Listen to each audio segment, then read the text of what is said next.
الحمد لله رب العالمين والصلاة والسلام على المبعوث رحمة للعالمين وعلى آله وصحبه ومن دعا بدعوته إلى يوم الدين. أما بعد، فيقول الله سبحانه وتعالى في مطلع سورة المؤمنون: أعوذ بالله من الشيطان الرجيم، بسم الله الرحمن الرحيم.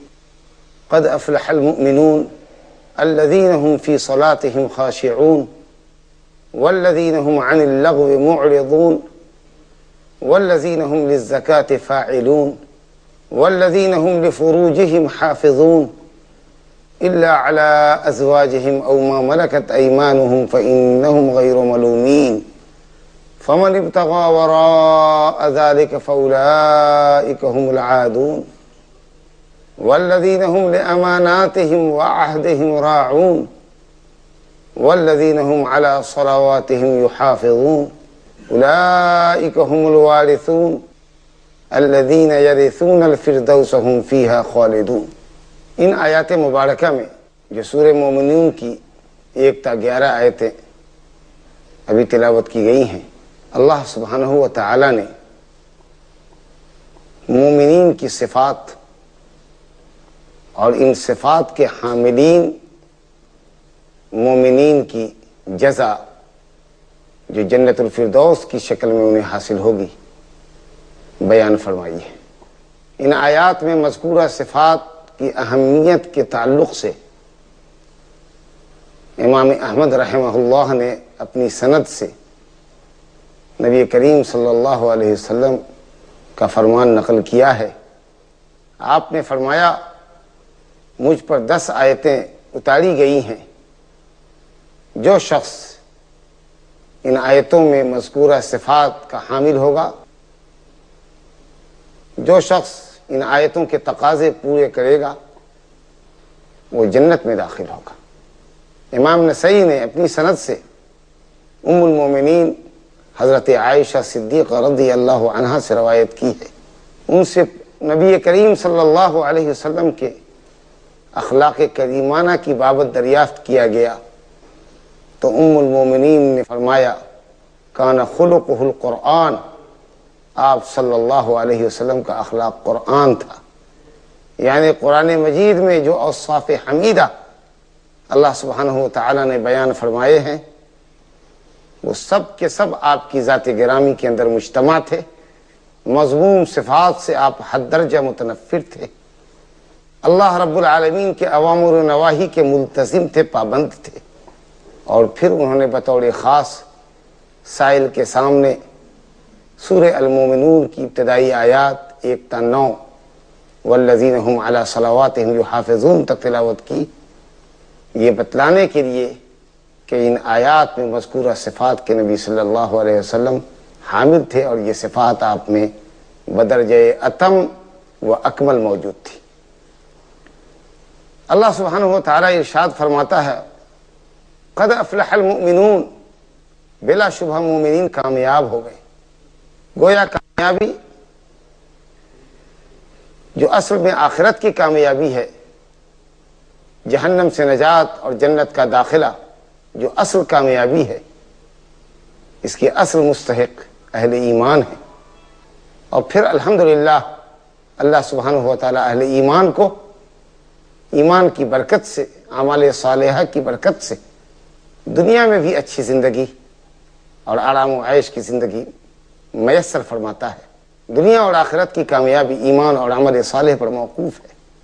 اللہ سبحانہ و تعالی نے سورہ 3 میں فرمایا، وَلَقَدْ خَلَقْنَا الْإِنسَانَ فِي أَحْسَنِ تَقْوِيمٍ ثُمَّ رَدَدْنَاهُ أَسْفَلَ سَافِلِينَ إِلَّا الَّذِينَ آمَنُوا وَعَمِلُوا الصَّالِحَاتِ فَلَهُمْ أَجْرٌ غَيْرُ مَمْنُونٍ۔ اللہ سبحانہ و تعالی نے انسان کو سب سے اچھی تخلیق، سب سے اچھا ڈھانچہ عطا فرمایا، پھر انسان اپنے اعمال بد اور غلط کردار کے نتیجے میں اسفل سافلین میں پلٹا دیا جاتا ہے، گرا دیا جاتا ہے، ذلت و خواری کی عمیق کھائی اور وادی میں گرنے اور بھٹکنے سے صرف وہ لوگ محفوظ ہیں جو اللہ واحد پر ایمان لاتے اور ایمان کے تقاضے عمل صالحہ پورا کرتے، تو ان کے لیے غیر منقطع اجر ہے، دائمی اجر ہے۔ اسی طرح سورہ والعصر میں اللہ سبحانہ و تعالیٰ نے زمانے کی قسم کھا کر فرمایا ان الانسان لفی خسر، تمام کے تمام انسان گھاٹے میں۔ گھاٹے سے جو شخص بچا ہوا ہے یا جو اشخاص بچے ہوئے ہیں ان کی صفات اللہ نے بتائی، الا الذین آمنوا وعملوا الصالحات وتواصوا بالحق وتواصوا بالصبر، جو اللہ پر ایمان رکھتے ہیں، جو اعمال صالحہ انجام دیتے ہیں، جو حق کی باتیں دوسروں تک پہنچاتے ہیں، اور دعوت اللہ، دعوت الحق کے نتیجے میں جو تکلیفیں ان کو پہنچتی ہے ان تکلیفوں پر وہ صبر کرتے ہیں۔ غرضے کے فلاح اور کامیابی ایمان، عمل، دعوت اللہ، صبر و مصابرت کے اوپر موقوف ہے۔ اللہ سبحانہ و تعالیٰ نے سورہ المومنون کی آیات میں ان کامیاب مومنوں کی صفات بیان کی۔ وہ صفات آیات کے اندر مذکور ہیں۔ مفہوم اس کا یہ ہوا یا یہ آیت اس بات پر دلالت کرتی ہیں کہ جو مومنین ان صفات سے متصف نہیں ہیں جو سورہ مومنون کے اندر بیان کیے گئے ہیں، تو گویا وہ کامیاب مومنوں میں شمار نہیں کیے جا سکتے، وہ کامیاب مومن نہیں کہلا سکتے۔ آئیے دیکھتے ہیں وہ صفات کون سی ہیں جو ایک مومن کی فلاح اور سعادت کے لیے ضروری ہیں، وہ صفات کون سی ہیں جو ایک مومن کو جنت الفردوس کا مستحق اور وارث بناتی ہیں۔ چنانچہ اللہ رب العالمین ارشاد پہلی صفت کے طور پر ارشاد فرماتا ہے الذین هم فی صلاتہم خاشعون، اور نماز کے تعلق سے جو آخری صفت یہاں بیان کی گئی ہے سورہ میں 9ویں آیت میں، وہ بھی نماز کے متعلق ہے، والذین هم علی صلواتہم یحافظون۔ گویا پہلی اور آخری آیت صفات کی نماز کے متعلق ہے۔ پہلی آیت میں کہ وہ لوگ جو اپنی نمازوں میں خشوع لاتے ہیں، خشوع کے ساتھ نمازیں ادا کرتے ہیں، اور آخری صفت بتائی گئی کہ وہ لوگ جو اپنی نمازوں کی حفاظت کرتے ہیں، نمازوں پر محافظت برتتے ہیں، دوام برتتے ہیں۔ یہ پہلی اور آخری صفت جو نماز سے متعلق ہے اسلام میں نماز کے مقام اور مرتبے کو واضح کرتی ہے، اور حقیقت یہ ہے کہ نماز اسلام کا اہم ستون ہے، اور نماز انسان کو بے حیائی اور برائی سے روکتی ہے، اور بندوں کے اعمال میں قیامت کے دن سب سے پہلے نماز کے متعلق محاسبہ ہوگا۔ اور جو کوئی اللہ کے فضل سے یومیہ پنجگانہ نماز ادا کرنے پر قادر ہوتا ہے، اللہ رب العالمین اس کے لیے دیگر طاعات کی بجاوری کو آسان کر دیتا ہے۔ یا ایھا الذین آمنوا استعینوا بالصبر والصلاۃ، نماز کے ذریعے انسان دوسری عبادتوں پر مدد اللہ سے چاہتا ہے، نماز اس کے لیے معاون بنتی، زندگی کے مشکلات میں ڈھارس بڑھاتی ہے۔ تو اللہ رب العالمین نے پہلی صفت مومنوں کی بتائی کہ وہ خشوع خضوع کے ساتھ نماز ادا کرتے ہیں۔ خشوع کا مطلب یہ کہ حضور قلب کے ساتھ دل دماغ ان کا حاضر ہوتا ہے، اللہ رب العالمین کو وہ اپنی نگاہوں کے سامنے رکھتے ہیں۔ چنانچہ نبی کریم صلی اللہ علیہ وسلم نے حضرت جبریل امین علیہ الصلوۃ والسلام کے سوال پر کہ احسان کیا ہے، اللہ کے نبی نے فرمایا الاحسان ان تعبد اللہ کأنک تراہ فإن لم تکن تراہ فإنہ یراک، اس طرح عبادت کرو، حضور قلب کے ساتھ اس طرح عبادت کرو کہ تم گویا اللہ کو دیکھ رہے، ورنہ یہ تو ضرور ہی سمجھو کہ اللہ تم کو دیکھ رہا۔ تو حضور قلب ہو، مراقبت ہو، اللہ رب العالمین کو انسان اپنی نگاہوں کے سامنے رکھے، حضور قلب کے ساتھ نماز ادا کرے، اور آدمی پرسکون ہو، یعنی اعمال صلات کے خلاف حرکات نہ کرے۔ کچھ لوگوں کی عادت ہوتی ہے کہ نماز پڑھ رہے ہیں داڑھی سے کھیل رہے ہیں، کچھ لوگ اپنے کپڑے کو سیدھا کر رہے ہوتے ہیں، کچھ لوگ گھڑی کی چابی سے کھیل رہے ہوتے ہیں، کچھ لوگ نماز کے اندر چھتوں کی طرف دیکھ رہے ہوتے ہیں، جو حرام عمل ہے۔ سخت وعید آئی ہے کہ نماز کی حالت میں آسمان کی طرف نہ دیکھو، چھت کی طرف نہ دیکھو۔ تو ابس کام سے، ابس حرکات سے، نماز کے اعمال کے خلاف حرکات سے بچتے ہیں۔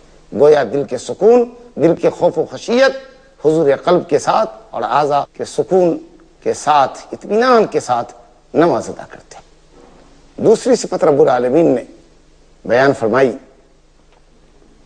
والذین هم عن اللغو معرضون، کامیاب مومنوں کی دوسری صفت یہ بتائی گئی کہ جو لغویات سے، لغو سے پرہیز کرتے ہیں۔ لغو کا لفظ ایک جامع لفظ ہے جس میں دینی دنیاوی کوئی منفعت نہ ہو، لغویات سے پرہیز کرتے ہیں، لغو چیزوں کو نہیں سنتے، لغو چیزوں کو نہیں دیکھتے، لغو باتیں نہیں بولتے، لغو کلام نہیں سنتے، مثلا موسیقی، گانا باجا، اسی طریقے سے اڑیاں تصویریں، مخرب اخلاق فلمیں، مخرب اخلاق لٹریچرز کا مطالعہ نہیں کرتے، مجالس لہو و لعب سے پرہیز کرتے، حتیٰ کہ دعات باطل جو دین کے تعلق سے غلط معلومات دیتے ہیں، جو بدعات کے پرچارک ہیں، ایسے لوگوں کے بیان سے بھی گریز کرتے ہوں، نہیں سنتے ہیں، تاکہ وہ دین میں کسی شک و شبہ کے شکار نہ ہو۔ غرض ہر وہ چیز جس میں دین کا دنیا کا کوئی بھلا نہ ہو، کوئی نفع نہ ہو، وہ لغو ہے، اور اللہ کے مومن کامیاب بندے لغویات سے پرہیز کرتے ہیں۔ اور تیسری صفت جو اس مقام پر اللہ رب العالمین نے بیان فرمائی ہے، والذین هم للزکاۃ فاعلون، جو لوگ زکوٰۃ دیتے ہیں یا اپنے دل کا تزکیہ کرتے ہیں۔ زکوٰۃ کے معنی تزکیہ، تطہیر، اور زکوٰۃ کے معنی نما، بڑھوتری، اضافہ، اپنے نفس کو پاک کرتے ہیں غلط عقائد سے، برے اعمال اور اخلاق سے، اپنے نفس کی تطہیر اور تہذیب کرتے ہیں، اور اپنے مالوں کی بھی زکوٰۃ ادا کرتے ہیں۔ زکوٰۃ دینے سے مال پاک ہوتا ہے، اور حرام کمائی اپنے مالوں کے اندر شامل بھی نہیں کرتے۔ والذین هم بالزکاۃ فاعلون، مال کو بھی پاکیزہ رکھتے ہیں، پاکیزہ مال کماتے، خبیث کمائی سے پرہیز کرتے ہیں، مال کی زکوٰۃ دے کر مال کو پاک کرتے ہیں، اور برے عقائد اور غلط اعمال اور حرکات سے پرہیز کر کے اپنے نفس کا تزکیہ کرتے ہیں۔ والذین هم للزکاۃ، چوتھی صفت اللہ نے فرمائی، والذین هم لفروجهم حافظون الا علی ازواجهم او ما ملکت ایمانهم فانهم غیر ملومین فمن ابتغى وراء ذلك فاولئک هم العادون، وہ لوگ جو اپنے شرمگاہوں کی حفاظت کرتے ہیں مگر اپنی بیویوں سے یا لونڈیوں کے پاس آتے ہیں۔ شرمگاہوں کی حفاظت کا مطلب یہ ہے کہ بے محابہ، بے پردہ نہیں ہوتے، ایسی سمت میں استنجا کے لیے نہیں بیٹھتے جہاں سے کوئی ان کی شرمگاہ دیکھ لے، بلا ضرورت شرعی غیروں کے سامنے کبھی اپنی شرمگاہ نہیں کھولتے۔ اور شرمگاہ کا جو سیاق و سباق سے یہاں مفہوم اقرب اور زیادہ قریب ہے مفہوم سے، وہ یہ ہے کہ ناجائز طریقے سے، حرام طریقے سے استمتاع نہیں کرتے، صرف اپنی بیویوں کے پاس آتے ہیں اور لونڈیوں کے پاس۔ لیکن جو لوگ شرعی بیوی کے علاوہ کوئی سا بھی طریقہ شہوت رانی کا، خواہشات نفس کی تسکین اور تکمیل کا اختیار کرتے ہیں، کوئی بھی طریقہ، زنا، لواطت یا دوسرے غیر فطری اور غیر شرعی طریقے جیسے عادت سریہ، استمناء بالید، یا اس طریقے سے ہومو سیکس، جو بھی دنیا میں شہوت رانی کی جو بھی تدبیر ہو سکتی ہے، بیوی کے علاوہ، اور بیوی کی بھی فرج شرمگاہ حلال ہے، اس کے علاوہ دوبڑی یا دوسرے مقامات سے لہو و لعب یا شہوت رانی کے لیے بالکل حرام ہے۔ حدیث میں آیا ہے کہ وہ شخص ملعون ہے جو اپنی عورت کے دبل میں آتا ہے۔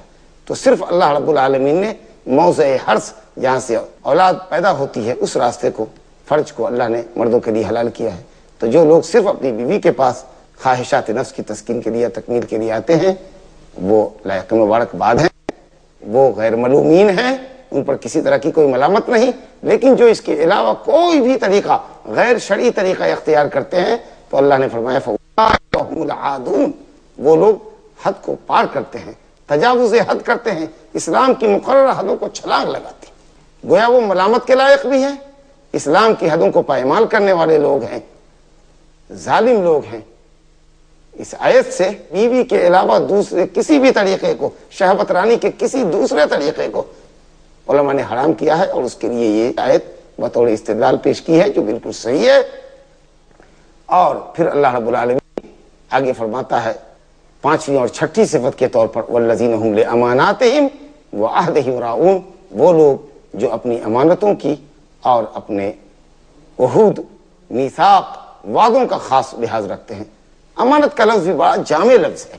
امانت اللہ کی شریعت بھی ہے، بہت بڑی امانت ہے۔ انا عرضنا الامانۃ علی السماوات والارض، اس آیت میں امانت سے مراد شرعی احکام ہے، اللہ رب العالمین کے احکام ہیں، شریعت کے احکام ہم لوگوں کے پاس اللہ کی امانت ہے، تو شرعی احکام کا پاس اور لحاظ کرتے ہیں۔ رائی اور رعیت، بادشاہ اور رعیت کے درمیان جو حقوق ہیں وہ امانت ہے. ہماری ڈیوٹی، ہمارا عہدہ، ہمارا منصب، یہ ہمارے پاس اللہ کی امانت ہے. اسی طریقے سے کوئی کسی کے پاس مال ودیعت اور امانت کے طور پر رکھتا ہے، کوئی کسی کو کوئی بات کہتا ہے اور نصیحت کرتا ہے کہ وہ اس بات کو اپنی حد تک رکھے، دوسرے سے اس کا تذکرہ نہ کرے، تو وہ بات امانت ہوتی ہے. تو اللہ کے بندے وہ ہیں جو تمام امانتوں کا پاس اور لحاظ کرتے ہیں. یا ایھا الذین آمنوا لا تخونوا اللہ والرسول وتخونوا امانتکم، اے ایمان والو اللہ اور اس کے رسول کے ساتھ خیانت نہ کرو. شرعی احکام کا پاس اور لحاظ کرو. شرعی احکام سے اعراض کرنا، شرعی احکام کو پامال کرنا، یہ اللہ اور اس کے رسول کے ساتھ خیانت. شرعی احکام کو پس پش ڈالنا، شرعی احکام سے اعراض کرنا، یہ اللہ اور رسول کے ساتھ خیانت ہے. اسی طریقے سے تم آپس میں ایک دوسروں کے ساتھ خیانت نہ کرو. اور عہد و میثاق، عہد و پیمان کا لحاظ کرو. عہد و پیمان وہ جو بندے نے رب سے باندھا ہے، وہ پیمان جو اللہ نے بندوں سے روز ازل میں لیا تھا، الست بربکم. اور جب ہم اللہ اور اس کے رسول کی شریعت کو مانتے ہیں، اللہ کا کلمہ، اللہ کی توحید اور رسول کی رسالت کا اقرار کرتے ہیں، تو اللہ کی وحدانیت، اللہ کی خالص بندگی اور رسول اللہ صلی اللہ علیہ وسلم کی کامل اطاعت و پیروی، یہ ہمارے پاس عہد اور میثاق ہے اللہ اور اس کے رسول کا. ہم اس کا خیال رکھیں. اسی طریقے سے آپس میں ہم لوگ ایک دوسرے سے جو عہد و پیمان کرتے ہیں، ایک دوسرے سے جو ایگریمنٹ کرتے ہیں، جو وعدے کرتے ہیں، ان تمام معاملات میں ہم وعدوں کا خیال رکھیں. ان العہد واوفوا بالعہد ان العہد کان مسئولا. عہد و میثاق کو، وعدوں کو پورا کرو. اور اللہ نے فرمایا اوفوا بالعقود، معاملات کو پورا کرو. معاملات جو ایگریمنٹ ہے، ایگریمنٹ کا خیال رکھو. عہد و میثاق کو پورا کرو. عہود و مواثیق کے متعلق، وعدوں کے متعلق قیامت کے دن تم سے پوچھ ہوگی. تو یہ لفظ بھی امانت کا اور عہد کا بڑا جامع لفظ ہے، جو شرعی امانتوں کو، شرعی احکام کو اور شرعی عہد و میثاق کو اور بندوں کی امانتوں کو اور بندوں کے درمیان جو وعدے اور میثاق ہوتے ہیں ان تمام کو شامل ہے. اور ساتویں اور آخری صفت اس مقام پر اللہ نے فرمائی والذین ھم علی صلواتہم یحافظون، جو اپنے نمازوں کی مواظبت کرتے ہیں، نمازوں کو ان کے مقررہ اوقات میں شرائط کے ساتھ، اور نماز کو پورے ارکان، واجبات، سنن، مستحبات کے ساتھ نبی کریم صلی اللہ علیہ وسلم کے طریقے کے مطابق انجام دیتے ہیں. ہمیشہ کی بات، ایسا نہیں کہ کبھی جی میں آئے تو نماز پڑھا، کبھی چھوڑ دیا. صرف جمعہ کی نماز پڑھ رہے ہیں، پنج وقتہ نماز سے غافل ہیں، یا پھر رمضان میں نماز پڑھ رہے ہیں، غیر رمضان میں نہیں پڑھتے. تو اللہ نے فرمایا کہ کامل مومن کی اہم ترین صفت یہ ہے کہ وہ اپنی نمازوں کی محافظت کرتے ہیں. کیونکہ جو لوگ کبھی نماز پڑھتے ہیں، کبھی چھوڑتے ہیں، نماز سے غفلت برتتے ہیں، نماز کو ضائع کرتے ہیں، ان کے لیے سخت وعید آئی. اللہ سبحانہ وتعالیٰ نے فرمایا فخلف من بعدهم خلف اضاعوا الصلاة واتبعوا الشهوات فسوف يلقون غیا. جو لوگ نمازوں کو ضائع کرتے اور شہوات کی پیروی کرتے، نمازوں کو جب جو شخص بھی ضائع کرے گا خواہشات نفس کا غلام ہو جائے گا، اور خواہشات نفس کا غلام ہوگا تو اس کی خواہشات نہ جانے ہلاکت اور ضلالت کی کن کن کھائیوں میں اسے گرائے گی. نماز ہے جو انسان کو باندھے رکھتی ہے، روکے رکھتی ہے. تو اللہ رب العالمین نے فرمایا کہ بعد میں، صلحاء کے بعد، انبیاء کی اولاد میں، نیکوکاروں کی اولاد میں ایسے ناخلف لوگ پیدا ہوئے، نالائق لوگ پیدا ہوئے جنہوں نے نمازوں کو ضائع کیا. نمازوں کو ضائع کرنے کا مطلب کہ نمازوں کو ٹال کے پڑھا، کئی وقت کی نمازوں کو اکٹھے پڑھا، یہ نہیں کہ بالکل چھوڑ دیا، نمازوں کو ضائع کیا، بے وقت پڑھا، ٹال کے پڑھا، ہارے جی پڑھا. تو کہا اللہ تعالیٰ نے فسوف یلقون غیا، وہ غی میں داخل. غی کے متعلق آیا کہ وہ جہنم کی ایک خطرناک کھائی. اسی طریقے سے رب العالمین نے سورہ الماعون میں فرمایا فویل للمصلین الذین هم عن صلاتهم ساہون. ان نمازیوں کے لیے ویل ہے، جہنم کی ایک خطرناک وادی، ایک کھائی ہے، تو اپنی نمازوں سے غفلت برتتے. تو بھلا جو لوگ نمازوں کو چھوڑتے ہیں ان کا کیا حشر ہوگا اور کیا ان کی حیثیت ہے اسلام میں، آپ سمجھ سکتے ہیں. حقیقت یہ ہے کہ نماز کفر اور اسلام کے درمیان فرق ڈالنے والی چیز ہے. تو ضروری ہے کہ ہم نمازوں کا خیال رکھیں، اور اسی کے ساتھ جو احکام اور جو صفات ان آیات کریمہ میں بیان کی گئی ہیں ان کا از بس لحاظ رکھیں، ان صفات سے اپنے کو متصف کریں. تو اللہ رب العالمین کے اس عظیم انعام اور اکرام سے بہرہ ہو سکتے ہیں جو اللہ نے فرمایا کہ ان صفات کے جو حاملین ہیں اولئک هم الوارثون الذین یرثون الفردوس هم فیہا خالدون. وراثت سے اس کو تعبیر کیا گیا ہے جو آسانی سے حاصل ہوتی ہے، باپ کا مال بیٹے تک اور بیٹیوں تک منتقل ہوتا ہے. تو اس حیثیت سے اللہ نے اس کو وراثت سے تعبیر کیا. یہ حقیقی وراثت بھی دنیا کے لحاظ سے بھی آپ سوچیے تو ہو سکتی ہے کہ ہر مومن اور ہر کافر کے لیے جنت میں اللہ نے ٹھکانہ بنایا، اور اسی طریقے سے جہنم میں بھی ہر مومن ہر کافر کا ٹھکانہ۔ تو کفار و مشرکین ہیں جن کی جگہ جنت میں خالی رہے گی، اللہ تعالیٰ ان صفات کے حاملین مومنین کو ان کی اپنی جگہ کے ساتھ ساتھ ان مشرکین کفار کی جگہ بھی عطا کرے گا جو جگہ خالی رہ گئی ہوں گی۔ تو اس طریقے سے ماشاءاللہ وہ اپنے حق سے بھی سرفراز ہوں گے، اور دوسروں کا حق اللہ رب العالمین کو تھوڑے بونس کے وراثت کے ان کو عطا فرمائے گا، جنت الفردوس کے وارث ہوں گے۔ اللہ اکبر۔ نبی صلی اللہ علیہ وسلم نے فرمایا اذا سألتم اللہ فسألوه الجنة الفردوس فإنها أعلى الجنة وأوسط الجنة ومنها تفجر أنهار الجنة، او كما قال صلی اللہ علیہ وسلم، جب اللہ سے سوال کرو تو جنت الفردوس کا سوال کرو، کیونکہ جنت الفردوس سب سے اعلیٰ جنت ہے، سب سے عمدہ جنت ہے۔ اوسط الجنہ خیار الجنہ، سب سے عمدہ جنت ہے، اور وہیں سے جنت کی نہریں پھوٹتی ہیں، نکلتی۔ تو اللہ رب العالمین ان صفات کے حاملین سے وعدہ فرماتا ہے کہ یہ لوگ جنت الفردوس کے وارث ہوں، ہم فیہا خالدون، جہاں وہ ہمیشہ رہیں گے، نہ یہ ان نعمتوں سے محروم ہوں گے، نہ یہ نعمتیں ان سے چھینی جائیں گی، نہ یہ اس سے منتقل ہوں گے، نہ یہ جنت الفردوس ان سے منتقل ہوگی، نہ یہ نعمت ان سے زائل ہوگی، نہ وہ ان نعمتوں سے زائل ہوں گے، ہمیشہ ہمیشہ جنت کے اندر رہیں گے۔ نعمت چاہے کتنی بڑی بھی کیوں نہ ہو، لیکن اگر وہ وقتی اور عارضی ہوتی ہے تو اس کی بہت زیادہ قدر و قیمت نہیں ہوتی۔ تو اللہ رب العالمین نے ایمان والوں کی ڈھارس بتائی کہ وہ دائمی اور ابدی طور پر جنت الفردوس کے اندر ہوں گے، جہاں کی نعمتیں غیر منقطع ہوں گی، ہمیشہ ہمیشہ رہیں گی۔ خلود لا موت، اے جنتیو ہمیشہ جیو، تمہیں موت نہیں آنی ہے۔